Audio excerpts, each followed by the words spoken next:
Robert Draskovich, R-O-B-E-R-T, Draskovich, D-R-A-S-K-O-V-I-C-H. It didn't help that he wasn't apologetic. You know, his statement could have been much worse today. I think it was good for him that he expressed remorse of Mr. Gehrman's passing, although obviously he didn't take responsibility of it, which again is his right. So, I mean, that's been his stance since the get-go, since he was initially charged in this case, and I don't anticipate his opinion changing. You're stepping away from the case. Why? I was contracted to try the case. We do appeals. However, in this case, we were contracted to do the trial. We ended on good terms. I withdrew with his consent. We needed to file a motion in order to effectuate that, and the court granted our motion this morning. Anyone else? Did anything about responsibility you think affect the sentencing?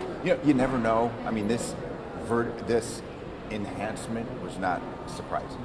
Since we had two enhancements stacked, I mean, it was well within the range of possibility that the judge would give him the maximum, an 8 to 20 year enhancement. She did what we expected. How much restitution was he granted again? It was a little over $20,000. Okay, and that's pretty standard? Correct. Could you clear up the sentencing for us? Because I think some people are really confused still. Absolutely. The jury sentenced him to life with a minimum parole eligibility of 20 years. He's been in for 2. That means he will be eligible to appear before the parole board for the first time on the murder charge in 18 years. Today, Judge Leavitt sentenced him to the enhancement for the age as well as the use of a deadly weapon. That is an 8 to 20-year sentence that he will begin serving once he completes the 20-year sentence that statutorily he has to. I know you urged the judge not to give the maximum enhancement sentencing.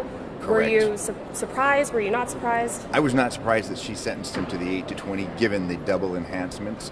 By statute, they can't stack the 2 enhancements. So it was not surprising that she gave him the 8 to 20 year enhancement. Are we good? Got it. Okay, thank you. Well, can we get you on the side? Well, Okay. Mr. Wolfson, you're talking, right? Let's get him. Okay. You mind sticking around for a little bit? Sure. Okay. I need to run upstairs. Thank you very much. Yeah. Hey, hold on a second right now.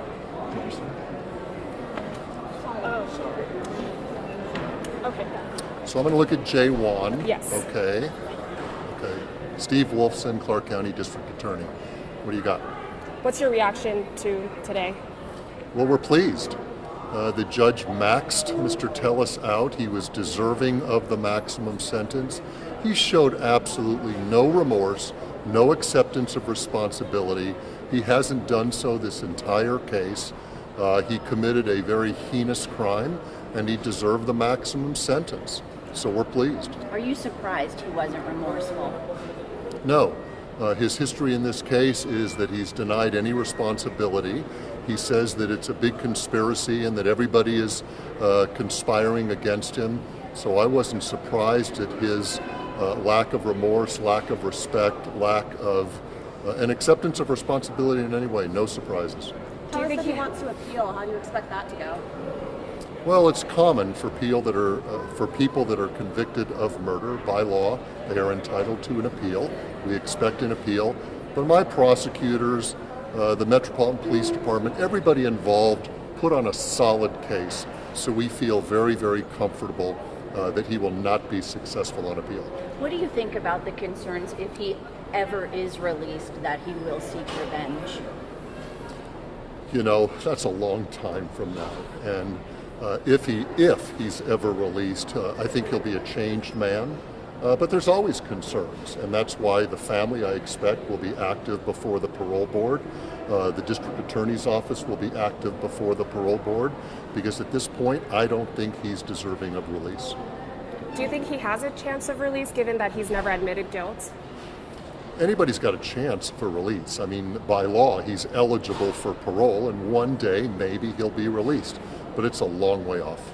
Mr. Draskovich kept bringing up his lack of criminal history. Do you think that had an impact in the sentencing at all? I think the judge considered it, but that's just one factor. You know, the jury spoke without any hesitation.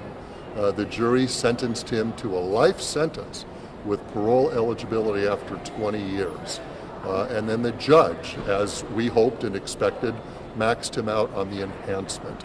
So I'm sure the judge considered everything, but the lack of criminal history is just one thing. Look at the crime he committed. Look at the just brutal, brutal crime he committed. So he deserved what he got. He said you were part of the conspiracy at one point. I think you were too, Vanessa. I mean, he named public officials, he named the police, he named the janitor, okay? He named everybody. And it's all a bunch of hogwash. Yeah. And he really knows that. Do you think this case has ended with justice being served? Yes, I do. Yes, I do. We did not seek the death penalty on this case because when you take everything into consideration, we didn't think that was appropriate. But we got what we wanted. We got a life sentence.